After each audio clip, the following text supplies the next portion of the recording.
Boro fans, welcome back to episode number 3 on the Stevenage Football Club podcast. Now, if you're currently watching us on YouTube, a massive hello. This is our first episode that is going up on YouTube. If you are listening to all the other audibles, whether that's Spotify or Apple, then hello on the audio. Guys, I've got to be honest, I am so excited. It is the big week of the big kickoff, and I'm calling it the most important season. I really believe we can become a top half team. I believe it. And as always, as we always do at the start of the season, it's almost like it's just saying to this individual, it's almost like it's just standard routine now at the start of every season. We always do a season preview. And we've got it back again, guys. I know that you love these preview episodes. We have got the season preview and the massive season which kicks off this coming Saturday in Sky Bet League One for all of us at Stevenage Football Club. And who better to get on the season preview? He comes on every year for it. A massive welcome back to EFL expert Gab Sutton. How are you, Gab? I'm great, thank you. I've enjoyed that intro. So yeah, can't wait. I'm like you. I'm so excited for the new season, and yeah, really buzzing to get stuck into it, and yeah, excited to see what's in store for the Borough. It's really interesting, Gab, isn't it? Because like we were just saying off the pod, weren't we?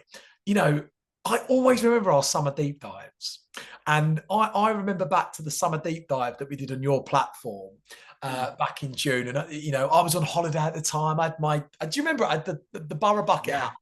yeah. And I remember saying to you off the thing there, oh, Gab, it'll only be 6 weeks or so until we do the season Mm. preview. It just goes like that, mate. It just goes so quick, which I just find mental. But really quickly, Gab, how's your summer been? Good summer?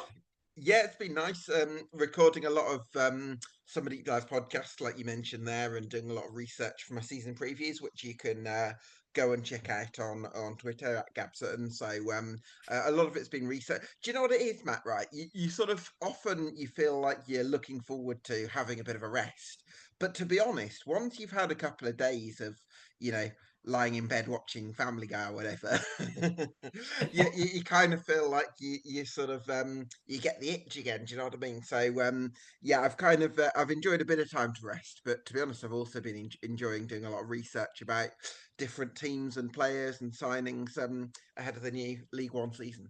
Do you know what? I actually really love the summer deep dives. You know, I was just thinking about this because you do so many. Do you, Gab, the summer deep dives, is it every team in every league from Championship, League One, League Two? Well, I think I've done all of them other than Northampton because I still need to arrange the one with Northampton. With Charles at Cobblers to me because there's been one two sort of mix-ups there where the timing hasn't been right or whatever. But yeah, it's pretty much. Yeah, I've got through a lot of them. Whether I'll yeah, we'll see how it works out next year. I might have to maybe hire one or two other people to take half of them to reduce the workload a little bit or something like that. But yeah. In the short answer is yes. It's been almost all of them. Do you know what? I was just thinking, could you imagine if you hired me, Gab, by the way? Like how you'd be like, do you know what, Matt? Could you, I interview half, you interview half. I would just turn it into Stevenage football team. And no, it would Yeah. be like, let's just call him, I don't know, Steve. I was going to say Steve from Hull. Sorry, that was a terrible example. Not Steve Evans. But let's just say Steve from Hull. You know, how's Hull doing, Steve? Yeah, really good. And then I'd probably come back and go, yeah, I'm really passionate about our team too. That would be, I would probably be an awful individual to go in. You'd say, Steve, my football team begins with that name. That's the only reason why I chose Steve as well. Yeah, exactly. Such a bad example. Yeah, for sure. Well, Gab, look, it all kicks off this week. Again, I'm like a little kid. I'm so excited. I'm almost as excited as you, Matt. Oh, mate, honestly, it's the season I've just been most excited about for us. I really believe in the squad we've got. But we're not just going to talk about us. We're going to talk about League One as well, because Sure. obviously your expertise are so I think, valuable to the division because you give such a good insight on not just us, but other teams, kind of the way that the season could potentially go for everyone. And I've been having a little read through your 1 to 24 predictions, which released last week, and I think they're brilliant. Other than the Stevenage prediction, obviously. That I will get onto. So really quickly, Gab, before we talk about the teams, talk about us and potentially our season ahead, what do you make of League One coming up this season? The teams that are in it, the players that have been signed, it's kind of an umbrella. How are you kind of looking at the division this season? Yeah, I mean, I think what's interesting is that a lot of us seem to have a lot of people who are doing these 1 to 24 seem to have similar names in and around the top six. Whereas in League Two, I was talking to other League Two pundits on another one of the shows that I did a couple of days ago, and it's like there's massive disagreements on teams. You know, I've got Grimsby second, another person's got Grimsby 18th. I had I know Crawley 21st, someone else might have them in the playoffs. So that it feels like in League Two there's massive disagreements. It feels like in League One, there's a bit more agreement, I think, among pundits. Although I suppose again to sort of take a leaf out of your book and bring it to Stevenage, there is a bit of a disagreement because I had Stevenage 17th and Not the Top 20 podcast had them 10th. So they've got a bit more belief in you than I have. Too right. No, no, do you know what? I was thinking that because I listened to the Not Top 20 this morning. Oh, they're brilliant, aren't they? And it was one of those things where you listen through and they start right at the bottom. So you kind of sitting there going, oh, I wonder they got us. And they go up a position, and they haven't said our name. I'm thinking, they've got us quite high. They got to 12, and then when they said 10th, Alex Ravel Stevenage, I was like, oh, that's a great prediction. But again, it seems like, and I think you're right, that League One, everybody's prediction from their 1 to 24s, I don't want to say similar, but there seems to be a similar feel of people have got a good idea who's going to win it. People have got a good idea who's going to somewhat get relegated or something. Sure. It seems similar throughout the division. So I get your point with that. League Two just seems all up and down, doesn't it? Predictions. So our division then, really, really quickly, teams that are going to struggle. I've had a look at your 1 to 24s, but who are kind of you looking at this season that you think are going to be down there? So I've got kind of 7 teams that are quite interchangeable, but as my sort of bottom 7. So I think, although I've got Stevenage 17th, my slight get out clause here is I think, although you will be 17th, I think the dogfight will be 18th and below. So I could see possibly a bit of a gap between yourselves and the bottom 7 is how I've sort of envisaged it. So with that in mind, I've got Burton Albion, along with newly promoted Wimbledon and Bradford, just about staying up. And I've got Rotherham United going down, which is a bit of a surprise, along with Mansfield, which has sort of rubbed their fans up the wrong way a little bit because they actually quite like how they've recruited. And I agree, but I'm not sure about the squad that they've got remaining. And then I've also got Northampton and Exeter going down. Bear in mind, Exeter finished 15th last season, so that wasn't an easy prediction either. But Northampton, even defensively under Kevin Nolan, made some were pretty solid as well as an out possession side. So I think for those 7 sides, that even the 4 that I've picked for relegation, there's nobody that I'm absolutely very confident are going to go down. So there's a little bit of uncertainty, but those will be the 7 teams that I would be worried about. It's interesting, isn't it? Because I was having a little look at those sides today, like Northampton, for example. It just feels like they haven't really signed that well in the final third. I mean, I was having a look. Tom Eaves, and then obviously they signed Elliot List from us, who I wouldn't necessarily say Elliot's really a League One striker, really. I think Elliot List. I agree. Yeah. I don't know if you feel the same. It just feels like they're lacking in that final third position. Northampton and Burton. Do you think they'll actually go finally? Yeah. Well, a couple of things on Burton. Firstly, second half of last season, Burton were in really good form.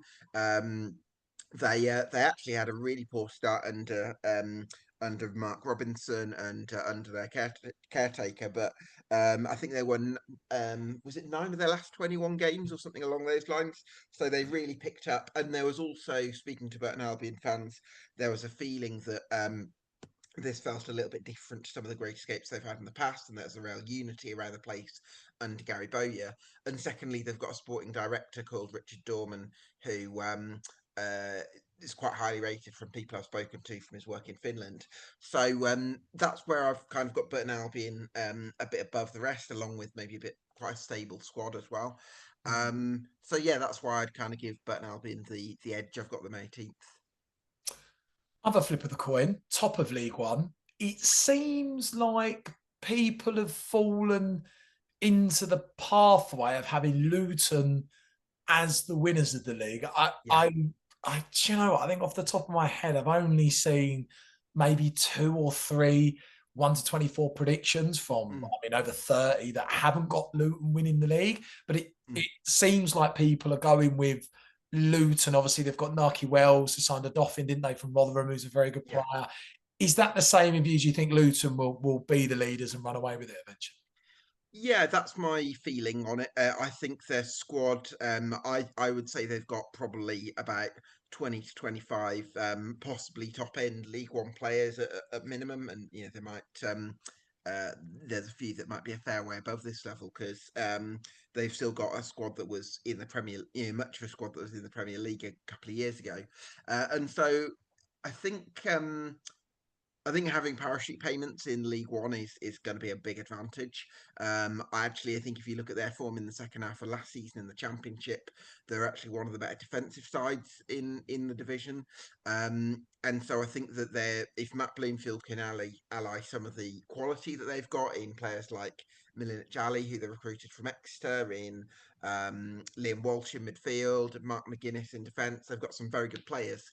And I think if you can combine that with the culture that Matt Bloomfield will want to build based on his time at Wycombe Wanderers and playing under Gareth Ainsworth for a long time, then I think that's going to be a pretty good marriage. So, yeah, Luton Town would be my clear title pick. And then I think it's going to be Stockport with them in the top 2. So 2 Hatters going up automatically. Wow, stop putting the top 2. Again, Yeah. Challoner though, isn't it? He's so key for that. Mm. And they've signed it. Am I right? They've got Mothersill now, From Stockport. Peterborough. Yeah. Wow. So that they've really, it seems like they've got better. And you think they'll get second as well, Gab? Yeah, I think so. Obviously, I'm expecting improvements from Bolton and Huddersfield, who just missed out on the top 6 last season. But what I like about Stockport is they've kind of got that winning culture where Mm. since winning the National League North in 1819, they've just become very familiar with winning. Dave Challoner, as a manager, has only ever achieved playoff spots or automatic promotion throughout his managerial career, 15 odd years. So he's a manager who knows what winning looks and feels like as well, and they've evolved the squad that bit more, as well as with signings like Mothersill and Alowu, who they've signed from Doncaster, and they've still got amazing League One footballers like Ollie Norwood, who's just an absolute class act in midfield, isn't he? So Lewis Bate I like as well. So for me, Stockport County will join Luton in the top 2, and maybe the likes of Huddersfield and Bolton might just miss out. I heard something actually on one of the predictions that made sense. And someone, I can't remember who it was, somebody said, the thing about Stockport is, what they finished third last season, Mm. didn't they? So they've only got one position to get into. Where, Sure. let's say, for example, you're Huddersfield, who I think could potentially be very good. Alfie May, Joe Taylor, they've got some, really, really good players in the final third. They've got to jump all these positions and Yeah. Stockport just need to go there, if that makes Sure. sense. Yeah, that makes a lot of sense. Interesting. Any teams in your 1 to 24 that could be a dark horse potentially for you, Gab?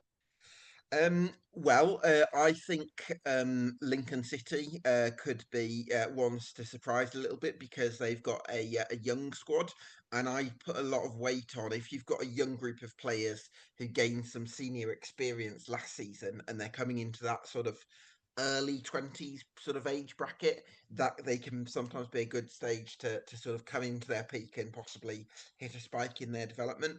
Bearing in mind Lincoln as well have finished in the top half of League One for 3 consecutive seasons. Michael Scabala is a very talented coach as well. I really like Jovan McCarmer, the right winger that they've got, so he's going to be one to watch. So yeah, Lincoln City for me are the potential dark horses, but I've got them just outside in eighth. So, Gab, on to us. On to I've Stevenage. Go on. been sitting here getting a dialogue of League One. I'm thinking, I can't. Are you gonna go Paxman on me, Matt? About why I've got you 17th. What grilling for Gab. We could never do Absolutely. it. Gab's our good friend, everybody. We could never do that. Imagine if I just jumped rid of it. Right, Gab, 17th is your. No, I'm joking. But Gab, obviously in your predictions, you had a 17th. Now, Yeah.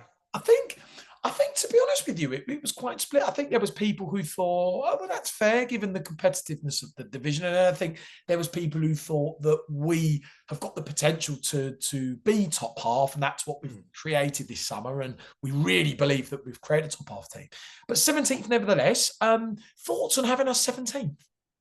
Yeah, I mean, I think the first thing to say is that 17th for Stevenage Football Club in League One would be one of your highest finishes of all time. You're looking at a club that was only founded in 1976 and has roots in non-league football up until I think it was either late 90s or the early noughties or something along those lines. So just to put it in that context as well, so I still think 17th would be a very respectable position. I do have some concerns over the attacking aspect. I liked Dan Kemp last season.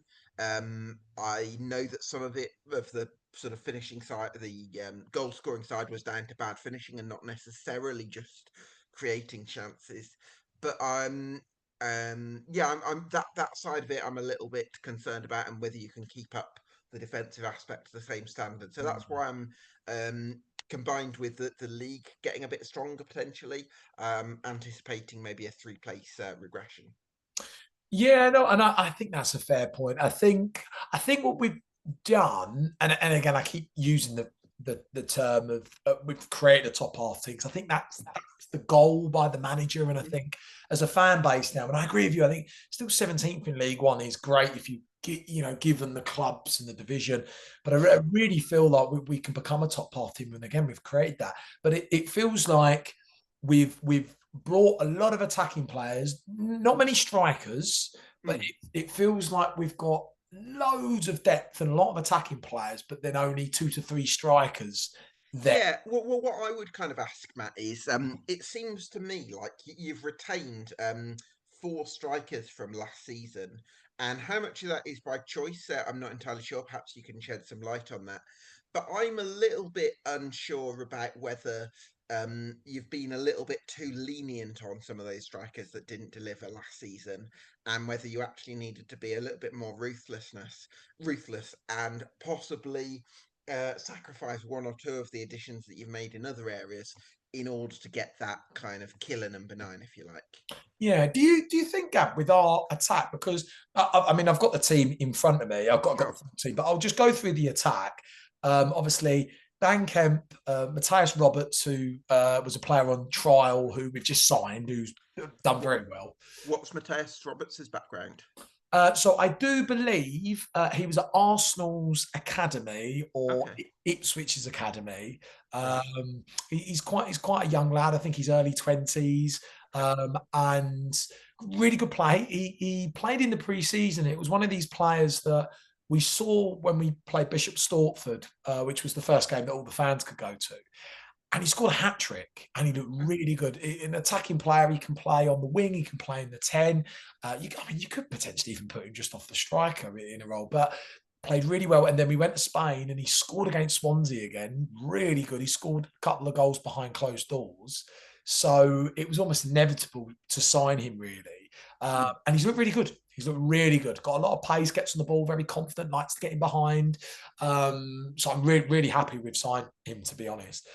Jordan Roberts, Chem Campbell, Phoenix Patterson, Jamie Reid, Louis Apre, Bez Lubala, Jake Young are the attacking players at the minute. Do you think, because the list that I've got, and we've said about this on the pod, obviously the strikers being Jamie Reid, Louis Appere, Jake Young. Do you think, because we've got so many attacking players around those strikers, that they will contribute, and therefore those strikers might not need to score as many goals as people think? Do you think that could be a possibility? Yeah, maybe. I also hope that maybe there's a world where Jamie Reid can rediscover his form from 23-24 and go back to being big goal Reedy, if you Oh, like. really? Exactly, yeah. So that's going to be and also I do like Dan Kemp as well, as I mentioned earlier. So that can be a factor there.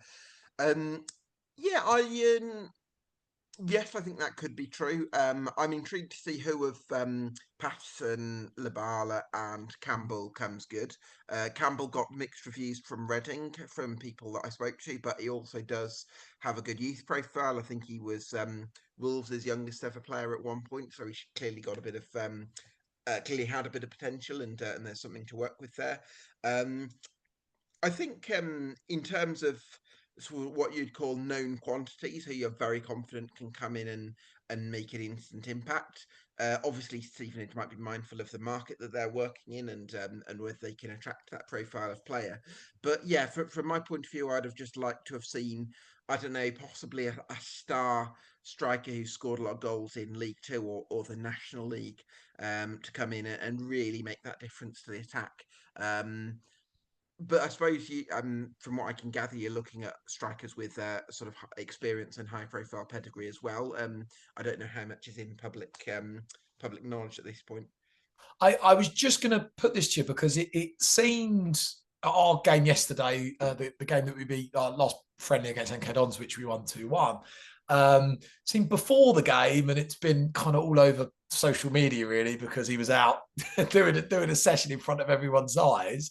That Britt Assombalonga was a part of, well, I say a part of the game yesterday. He was doing a session in the training match. Obviously, Britt has been a very good goal scorer over the kind of the past 8 years. I think he played Premier League, I think, at one point. He's certainly been a goal scorer in the Championship, hasn't he? Yeah. He has, hasn't he?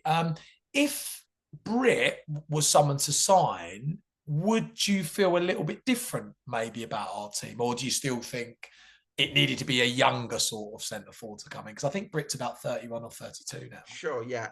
I think that the challenge that British Longer has been fitness. And so if he could sort of find his fitness, then I'm definitely open to it because he's definitely got that ability to finish. He's always had that. He's obviously not going to have the same pace and power that we maybe associated him with him earlier in his career. But I do think that he's somebody who you get the ball to him in the right areas and he probably could score goals. And maybe as an impact sub off the bench initially, somebody you're not expecting to start 46 league games, but somebody who can come in and make a contribution to the squad. I see that being a good signing. And yeah, look, hopefully Mateus Roberts, who you mentioned earlier, could come good as well. So you have looked for solutions there. I still feel like Kemp is the one that I'd kind of be hanging my hat on at this stage. That's how I would look at it. But there certainly are a lot of options there. So from a depth point of view, you've certainly got options. We certainly have. It's something that we're very happy about. We looked throughout the whole squad. And I think what we've done really well is we've kept a lot of the players that we know are capable of being in that top half. And I think we've added it with some real top players. I mean, Jordan Houghton is a really good signing. I mean, when we signed Jordan that day at the start of June, everyone kind of went, oh, wow, he's been playing. He's an experienced footballer, isn't he? Very reliable at this level. He is. I mean, I think I read 70 games in the Championship, has won League One, and has been brilliant in the preparation. I just wanted to ask you about a certain player, actually, Sure. that we've been very excited about, and he's been wonderful in the pre-season. Phoenix Patterson, who we signed from Fleetwood Town. Phoenix has played a lot of the matches. I mean, he's been great, and he looks like the player that we've missed for quite a while. He gets the ball, he wants to take people on, he's very tricky, he's not shy to shoot. Just wanted to get your kind of thoughts on Phoenix Patterson, Gab. Sure. Yeah. I think with Phoenix Patterson, he's one who his numbers maybe don't leap off the page, but it's often because he's put in some good deliveries at Fleetwood Town, and they've not always had that sort of killer centre forward who can make the most of it.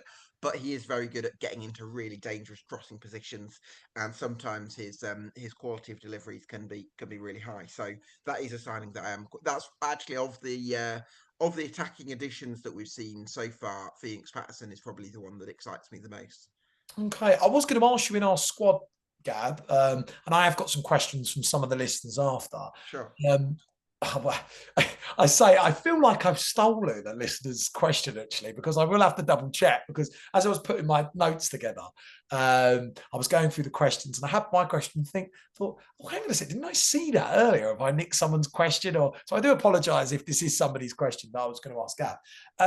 Player in our squad, Gab, I've got the full list in front of me. Ashby Hammond, Luther, Jasper Patterson, Good, Sweeney, Cole Pidgeani, Freestone, Saxon Early, Dan Butler, Jordan Houghton, Louis Thompson, Dan Phillips, Harvey White, Dan Kemp, Matthias Roberts, Jordan Roberts, Chem Campbell, Phoenix Patterson, Jamie Reid, Louis Apre, Bez Labala, Jake Young, and obviously Tyree Simpson, who is out for the season.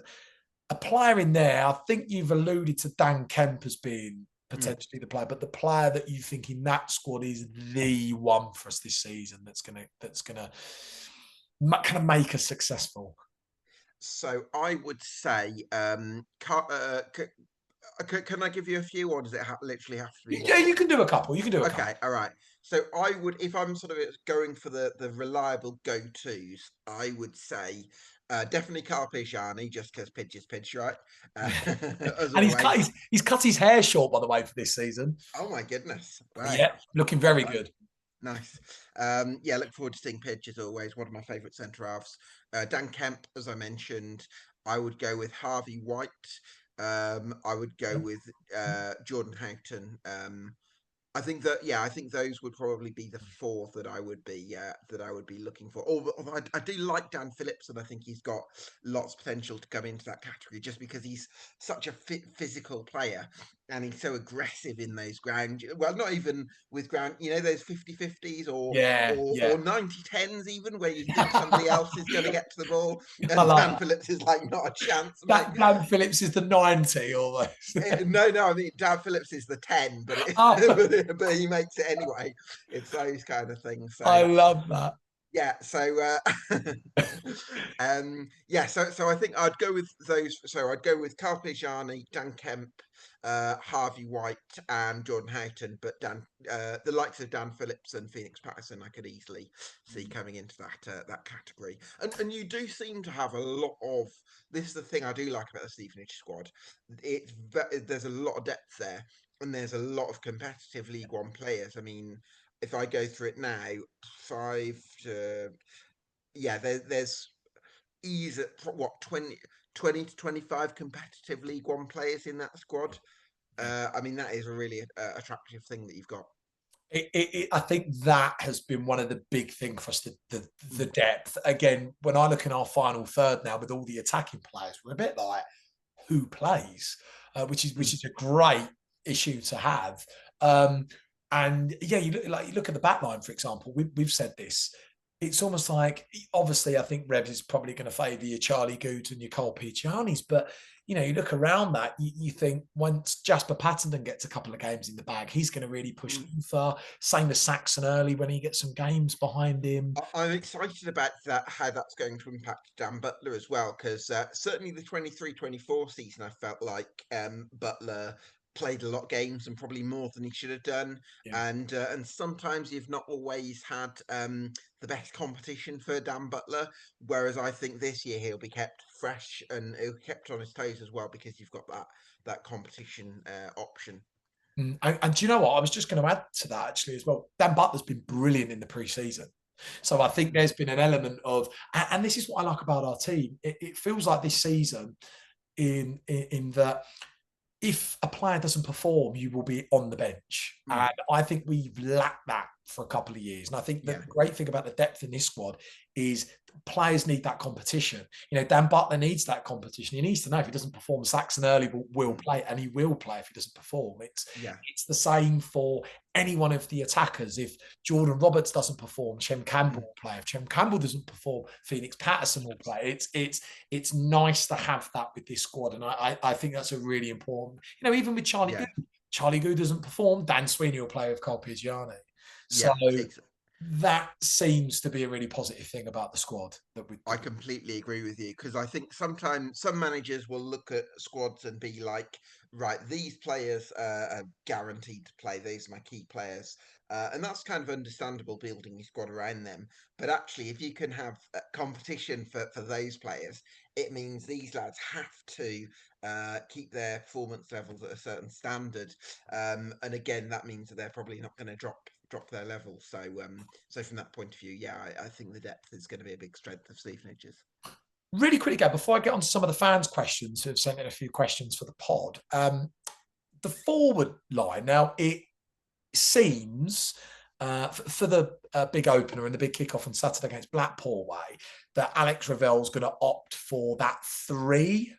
He's been playing that a lot in the pre-season again, where he's got a middle striker, and then he's got wide right, wide left, and then a number 10 with 2 behind. So we're kind of imagining that the team's probably going to be Tay Ashby-Hammond, Luther Goodpidge, Butler, Houghton, Harvey, just for the fact that Dan Phillips and Louis have taken knocks in pre-season. And then he'll probably either go Dan Kemp or Jordan Roberts, Reed through the middle, and then either a toss-up between Campbell, Patterson, Labala, etc. in the final third. I was going to ask you about the 3. Who from our attackers would you be more inclined to start? Because again, we've got so many. I mean, Best Labala, he was brilliant in Spain. Like, who would you kind of realistically side with in that final 3? Well, the central striker I would actually want to recruit for, because I don't feel like, if we're applying that logic of ruthlessness, I don't think that there's a striker that performed well enough last season to deserve to stay in the best 11, which is why I would have some kind of criticisms over the recruitment policy and maybe not quite prioritising the right areas in terms of going early on number 9. But right now, I think if you ask me, I would go for Jamie Reed, and hope that the service of the Chem Campbell or a Phoenix Patterson's going to help. Yeah, and Bez Labala as well. We're hopeful he could be someone that really, really competes in those wide areas as well. Again, hasn't played a lot of games in the preparation period, but has played a couple and has looked really good. I've got some questions, Gab, from some of the fans and the listeners. And by the way, can we just say, when we advertised the season preview again, you get so much love, Gab.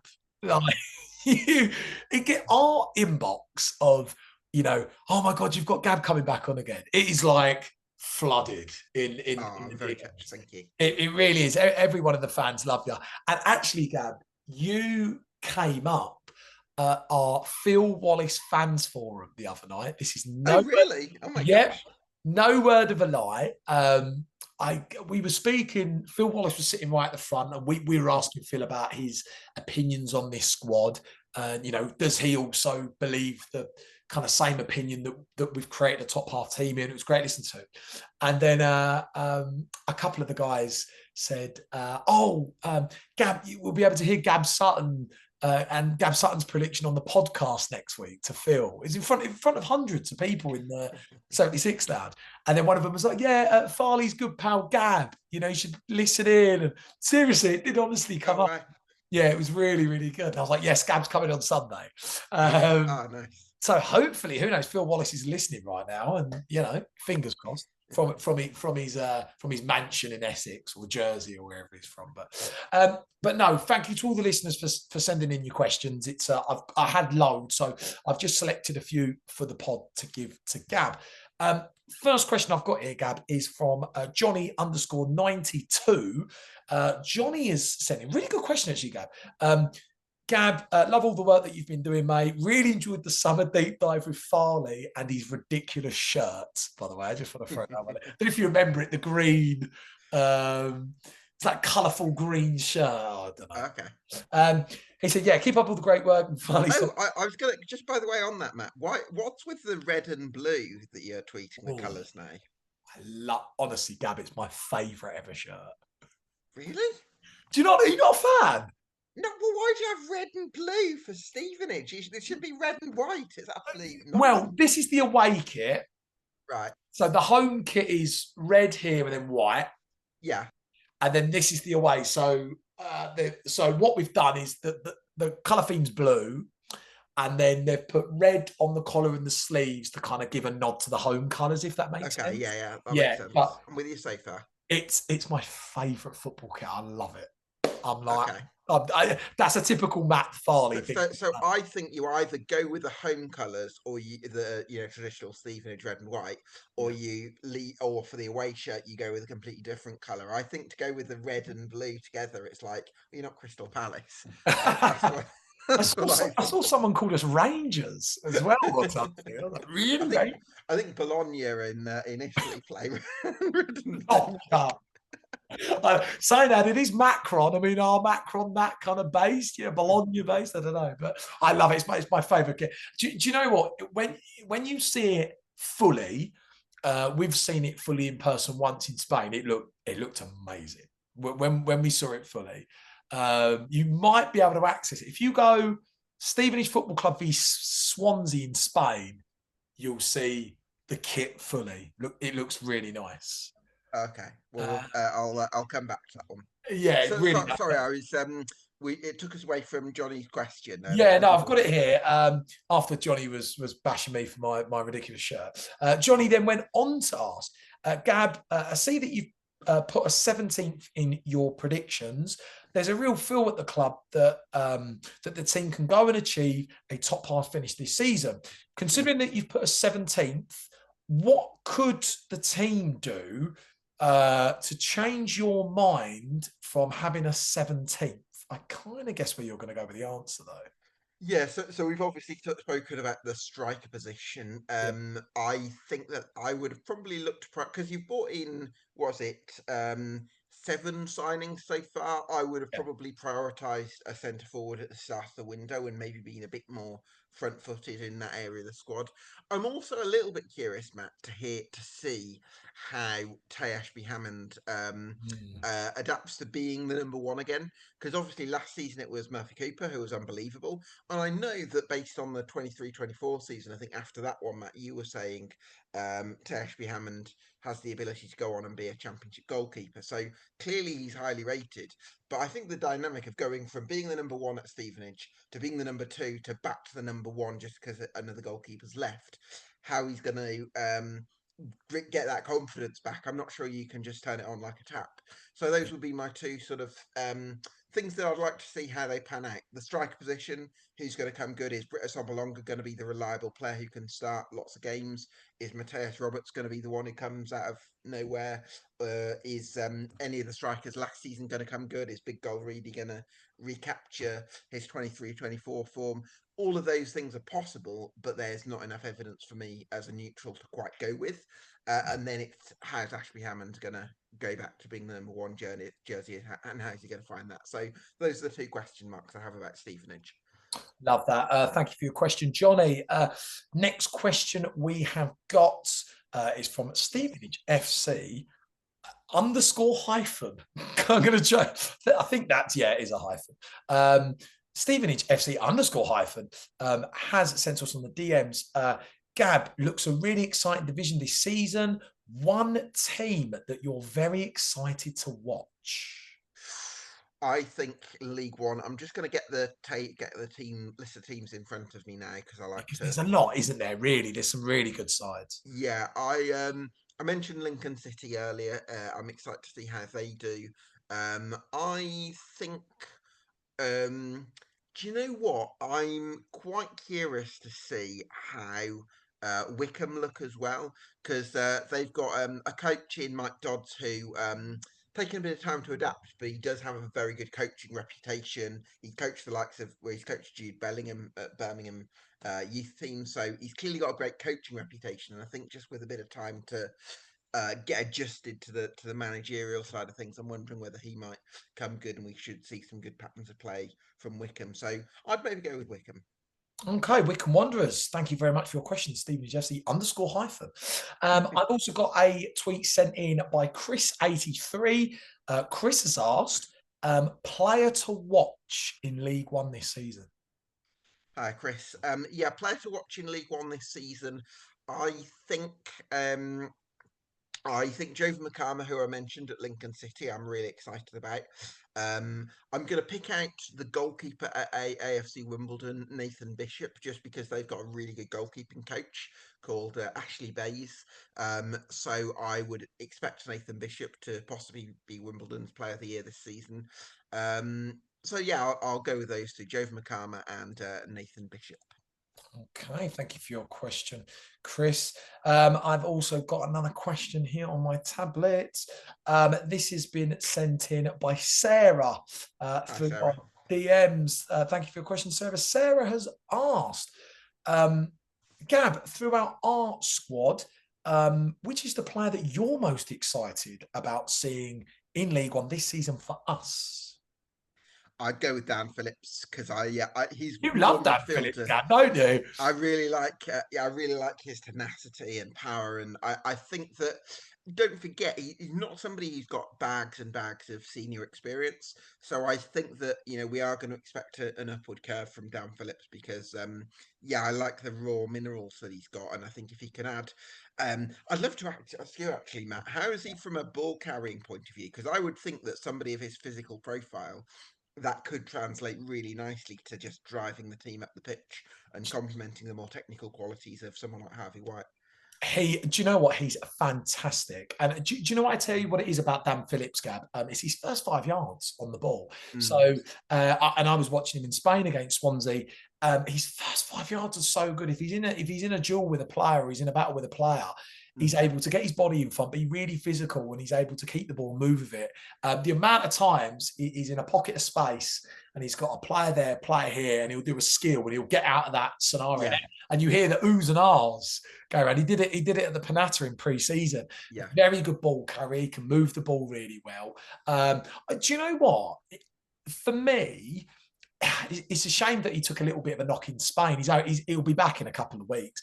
I would love to see him probably start with Jordan Houghton in the middle, because I think you made a really good point on the summer deep dive, Gab. You've got Jordan Houghton, who's a bit more of a, he gets the ball, he can play the ball either side, but then Dan Phillips can go and win you the ball back aggressively and then play as well. But yeah, Dan is, I think Dan's a big player for us. Do you know what I'm excited about that as well is because it can also force the opposition back, because if you've got to deal with this really powerful midfielder who's driving the team forward with his ball carries, it forces the opposition to go deeper to try and deal with that threat, which means that even if they deal with it, they're then from a deeper, their midfield might be in from a deep position, which means they're further away from their attack, and then that allows you to get onto seconds. So for me, I really like Harvey White. I know he's got a lot of potential. You don't spend the number of years he done at Spurs until relatively late in his youth career for not having the ability. And also Jordan Houghton's had a fantastic EFL career, and he's going to be a really great addition. But I think for the dynamic of the team, I actually really like the idea of Dan Phillips just because of those qualities that we've spoken about. Next question, I absolutely love, by the way. This was a very, very good question. When I was reading it this morning as I was going through the questions, I thought, that is a brilliant question. Sent in by Kevin B. Kevin has asked, I love this question. Kevin has asked you, Gab, with the current squad that we have, the original players, new signings for this season, if you were Alex Ravel, would you play a different system with this squad? That is a great question, Kevin. That is a brilliant question. How would I look at it? I think I would play with a back four, primarily because you've actually unlike last season, you've maybe not got loads of centre halves as I look at the squad in front of me. Um, so I think I probably would. What I would I mean, I do also like the idea of getting White, Houghton, and Phillips into the same midfield because I do think that midfield could be a real strong point. Um, I think I might go to 4-3-3 and but have a kind of narrow front three and get Kemp into a sort of wide forward role, but Mm. also allowing him to sort of float inwards. So that I think that's how I would look at it. Interesting. Really good question from Kevin. 'Cause we've had this chat on the pod. With the amount of depth we've got in the final third, there's been a lot of debate of, would you actually play a different way? Would you keep the same system? But it seems like everyone wants that three because of the amount of attacking players that we've got Yeah. in the final area, final third for this team. But really good question from Kevin. Kevin, thank you so much for sending that in. Those are the questions that I have picked out on Twitter. Sorry to all the other people that sent in their questions because we've got limited time, and honestly, we got sent about 50. So Well, unfortunately, well, I'll tell you what. Feel free to tweet me if you want yeah. any more questions answered. I'm happy to help. Amazing, guys. Yeah, you heard Gab. If you want to ask Gab a question, go and do it if I haven't read your question out. Again, I feel like in the future, we might have to do quick fire questions with Gab and just go, right, 1, 2, 3, 4, and just fly through them. Because I'm not very good at answering questions quick fire. same here. I like to think things through carefully. It's not great for quick fire Yeah, questions. that's what I do. Someone asked me a quick, you got to answer it in 5 seconds. I'll probably go and say something I have no idea. irrelevant. Yeah, it just wouldn't work. But again, thank you to all listeners for sending them in. You can go and tweet Gab a question if you have it about our team.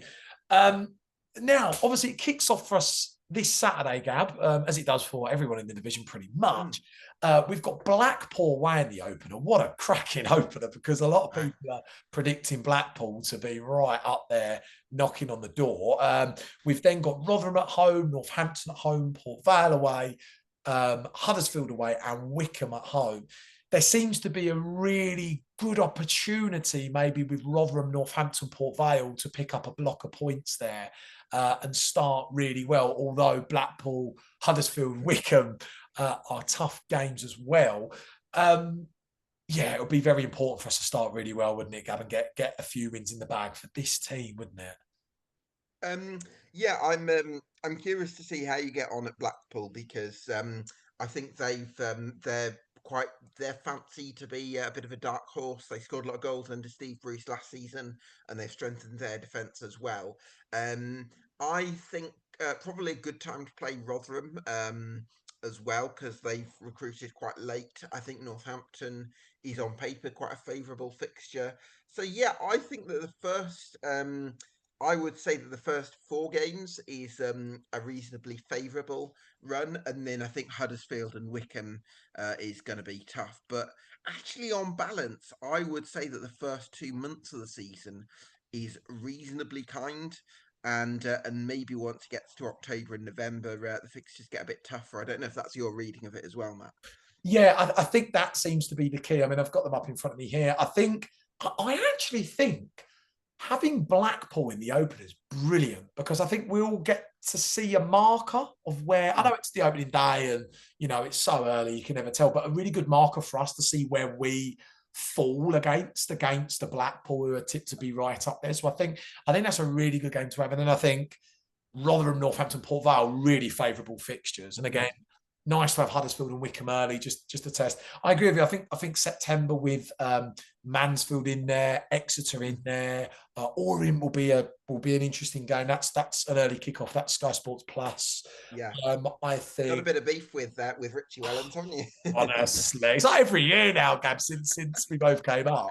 I don't know. It just seems to be a thing now. Whenever we play them, it's like a little bit of needle. But then what makes me laugh is both sets of supporters claim to I haven't got a problem with the other, they've got a problem with us.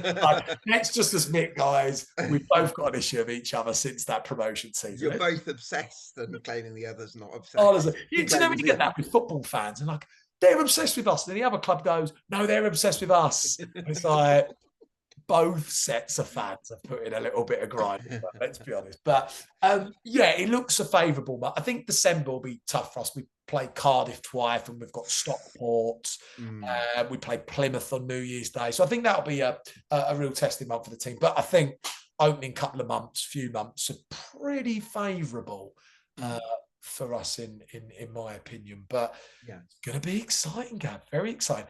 Really, I think as well, from a fan point of view, would you rather go to Blackpool for a weekend in August rather than go on a Tuesday night in January? Oh my God, yeah. And do you know what it is, Gab, as well?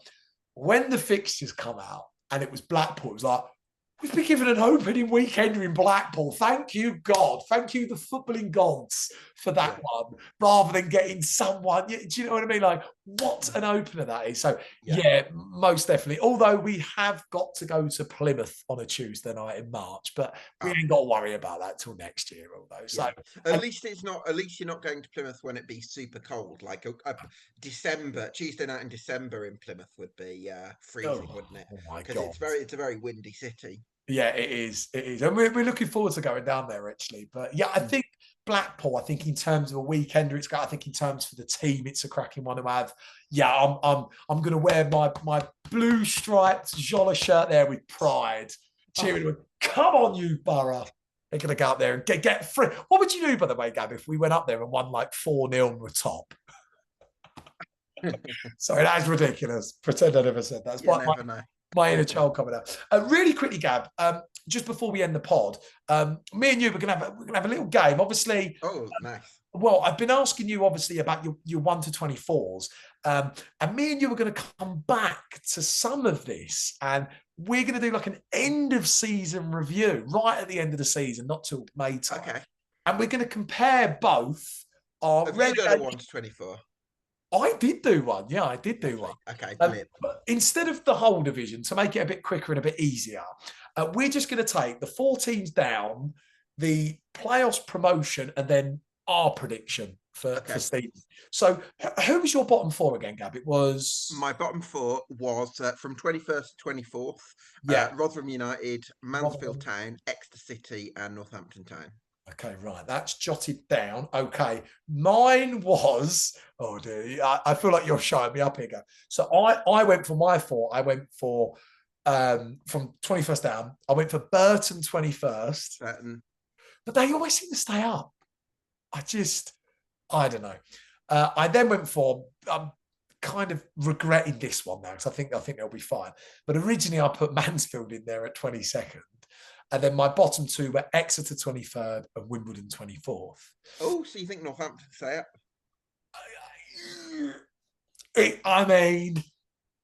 It was... I could have picked either to go down because I fear for Northampton's final third. I don't think they've done enough. Yeah, it's fair. It could be. But then it's probably same for Wimbledon as well. So you could argue it either way, couldn't you? Yeah, you could. But okay, so we've got those 4. Now, obviously, your prediction for us was 17th. You're going to laugh at mine. Oh, God. Have you said 6th? I've got 8th. Oh, 8th. Okay, fair enough. That's slightly more. But to be fair, Andy put us 9th, the not top 20 boys. Oh, really? Andy Blair put you 9th? He put us 9th. Yeah, well, if he's going with it, I'm much more. So look, I just believe we've got a top half team, Gab. I think that's the guy we're going to do. If Andy Blair believes it, then I'll he went 9th. He went 9th. So see, normally people go, "Oh, for goodness sake, Farley," but then they look at the other predictions and go, "Oh, well, hang on a second, I had to put 9th." Maybe Farley's actually trying to be realistic. So we've got. If Andy's saying it, you might be right. Mate, top half, here we come. I tell you, we've Bez Lubala firing in from everywhere, Phoenix person. But no, I've got 8th. Your playoffs, Gab, and I mean this is going to be impossible to answer. But then in your playoffs, who would you pick to win? And I'll do the same. I don't know. I feel a bit. I don't know if I fancy picking for a fictional playoff. So well, I tell you what, just the playoffs to finish in the spot. Okay, all right. I'll go with to finish in the playoffs. I've gone with Cardiff City, Huddersfield Town, Wycombe Wanderers, Yeah. and there was one more who Bolton Wanderers. Yeah, so I got Bolton third, Cardiff fourth, Huddersfield fifth, and Wycombe sixth. Love that. Okay, right. I've made a note of that. Yeah, they're banging, I think. Mine were from sixth upwards. I went Plymouth sixth, Okay. Stockport fifth, Bolton fourth, and Cardiff third. I went on mine. So we've actually three of them, and I had Plymouth seventh. So we're actually pretty similar. Pretty similar there. I put Wycombe seventh on mine. They were the ones that I was. Yeah, so it's either I was up in an iron. Okay, right, playoffs, and then your top two again, Gab. Who was it again? It was Luton and Stockport. Luton and Stockport. Brilliant. Note of that. I've gone Luton and Huddersfield as There mine. you have it. Brilliant. So we've actually got the same top six plus seventh. We've got the same teams in different orders, so we're not too far away. Look, Gab, we know our stuff, my man. We know our stuff. But I love the way our prediction for our Stevens football team was like 8th and 17th. It's like that. Realism and just like overexcited with that up there. But okay, we'll come back to that. At the end of the season. We'll have a little look at the end of the season. We'll see who was closer. I mean, who knows? We might come back at the end of the season and it is just completely different. Who knows? And I've no doubt there'll be a couple of dark horses throughout the season. Gab, thank you so much for coming on the League One preview here at the Stevenage Football Club podcast. I can't believe it's our fourth one, my man. I mean, that is just mad. I remember when we started doing these, and all of a sudden we're like, well, I remember talking before the promotion season under Steve Evans, and it's can't believe it's 3 years since then. It's just how time flies, doesn't it? It's crazy. And hey, look, we've got Alex Ravel in our third season in League One, his second season. And it's unbelievable, isn't it? Really quickly, Gab, for the listeners, obviously, I know the listeners are going to know all the platforms, but have you got any things coming up now that the big kickoff is this week, my man? And where can everyone go and find you? Yeah, you can drop me a follow on Twitter at Gab Sutton, and you can also do us a favour by getting subscribed to us at EFL Debate on YouTube, because we should see some fancy graphics for the thumbnails, I think they call it. So I've hired a video editor for the EFL Debate channel, so called Ash. So yeah, that's up and running. We're up to 2,000 subscribers now. So yeah, if you fancy getting on board with that, that would be brilliant, and hopefully get promoting the lower leagues. That's what it's all about. Love that. Well, Boro fans, please go and follow Gab and all the platforms with the big kickoff this week. There's going to be loads of stuff coming out. It's going to be great fun. And guys, that is all we've got time for today. Oh my God. I mean, I've got goosebumps. I'm so excited. It's the season I'm most excited about, as you can see. And once again, guys, thank you to everyone that tuned in. Also, thank you to the people that have tuned in watching on YouTube. I know that this is our first one that is on YouTube. So every episode we do, obviously you'll be able to listen to it on all the audibles, but you will have the option to watch it on YouTube, because when you get two handsome fellas like me and Gab together, why would you not want to see that? Do you remember when I called you Tom Cruise once, Gab? Do you remember that? I do. I've taken after him ever since. I don't know what we would do. I don't even know what platform it was. Maybe it was on here. I don't know. Maybe the listeners could tell us, but I remember doing it. But yeah, if you want to go and see handsome chaps on YouTube, make sure that you tune in on YouTube, and also go and give us a subscribe to us on YouTube. I will also be doing some TikToks on TikTok this season as well. Oh, lovely. Oh, I'm excited about that. Oh, mate. Called the Boro TikToker. So the Boro TikToker. I've got to follow that one. Go and give it a follow. And Boro fans, please go and follow it as well, because you're going to see a lot of Farley content for this season, as I'm calling it, the most important season. So please go and have a look at those platforms on our socials, guys, and you will not be bored this season. We're going to make sure that we bring the fun to this season. So, guys, once again, thank you all for tuning in on the Audibles and on YouTube. We will be back, unbelievably, next Monday, reacting to the opener away at Blackpool. Go and get yourself up to Bloomfield Road on the weekend. Go and support the team. And hopefully we can start with a really, really big result in this humongous season for the team away at Blackpool. But once again, we'll be back next Monday with our reaction pod. And then we'll be looking ahead to the second match at home against Rotherham United. At this time, guys, as always, I've been Matt Farley. This has been Gab Sutton. You have been listening to the Stevenage Football Club podcast.